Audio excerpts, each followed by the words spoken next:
Hi guys, how's it going? In today's video we'll discuss, quite frankly, amazing news released by the ONS and picked up by the Express that points to an increase in export figures to the EU as compared to pre-Brexit figures. And guys, there has been an increase, but why? Well, the graphs that we've inserted may help you understand. So let's go.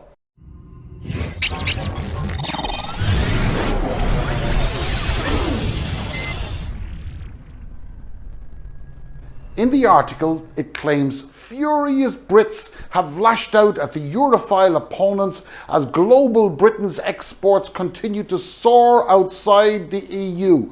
You hear that, lads? The figures are soaring. They're going beyond to the stars. You know, it's amazing. It goes on to claim that the report has revealed that exports grew by more than 20%, 20% higher than they were 5 years ago when the UK voted to free itself from the Brussels clutches. Pro-Brexit think tank Facts for EU revealed the astounding revelation after examining the ONS latest trade figures. Again, note the use of the superlative astounding. You know, oh my God. They covered the second quarter of the year up until the end of June and reveal how exports to the EU have rebounded by 31.5% compared with the previous quarter. As well as being music to the ears of the UK exporters, they claim, this also proved why there's sour grapes for the unapologetic Remainiacs who believed Britain would collapse outside of their cherished EU bloc. Well, dear, oh dear.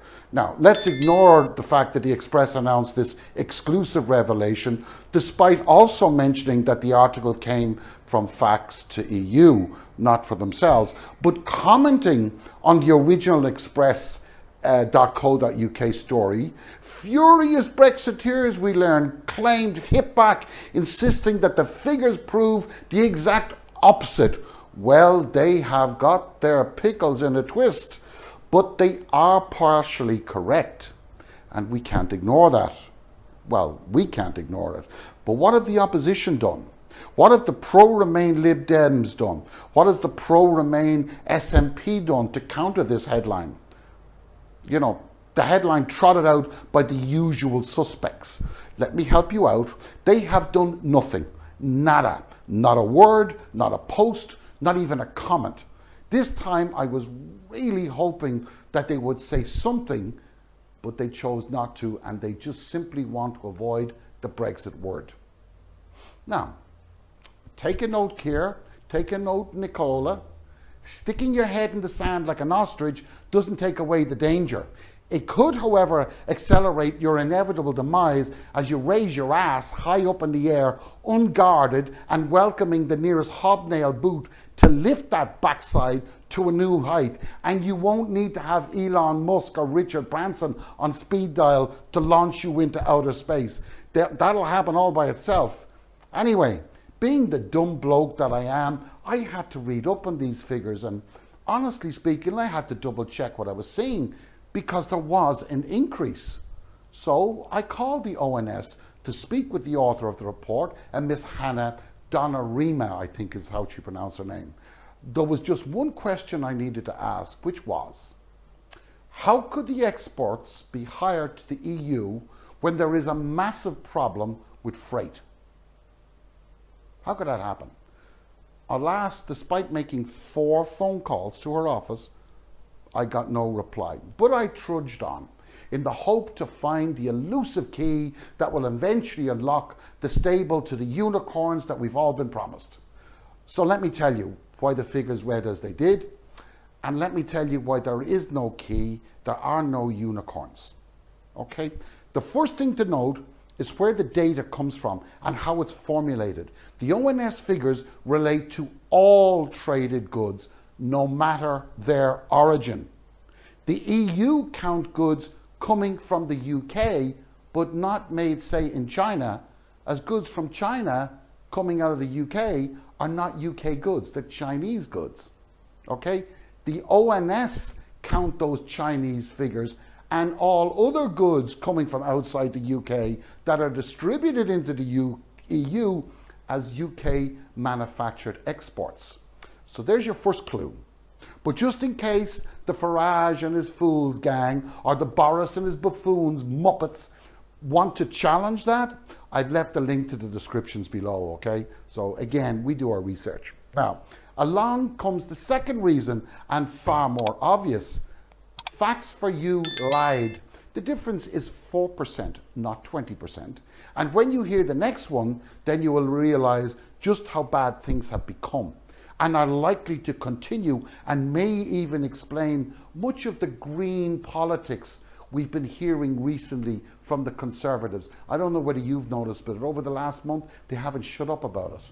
Okay? In the first half of this year, exports to Britain from the EU rose by 5.5% compared with the same period last year, bearing in mind that Europe was shut down from March onwards, so they only had January and February. But it led to an EU trade surplus with the UK of 69.6 billion, 70 billion euro, up until June. That was the trade surplus. 2021 in comparison to 2019, the trade surplus for the entire year was 93 billion.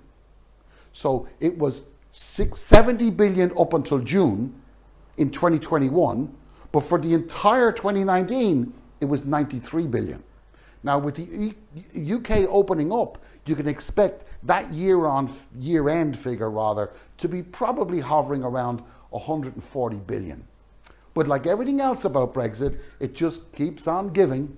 You see, the figures used for the exports to the UK, the exports like from the UK rather, include oil and gas. But the figures from the EU do not include oil and gas because they originate from outside the EU. You with me so far? Okay, let me make it simple. Oil and gas prices basically are 50% higher in the first half of this year than they were in the first half of 2016, as you can see by the graph that we're including here. And this is the only reason the figures for goods exported are skewed. Meanwhile, the Express and the other numpties just trot out this garbage unopposed by Labour, unopposed by the Lib Dems, unopposed by the SNP. Okay, by the way, the real telling figure is always the balance of trade, and therein lies the truth. And take it from me, it's been a bumper year for the fund managers in London as they've raised billions upon billions for their COVID clients who needed to raise liquidity. Okay, and they've been earning some fat fees because of it, and that again added to the exports. That was a major skewing factor, but it's only temporary. It's only temporary. The political parties of the SNP, the Lib Dems, the Labour, are betraying the trust and the loyalty of their voters. They have all the resources to disprove this hogwash, but they choose not to. No, not the Lib Dems in fairness, but SNP and Labour have chosen not to do it. Why?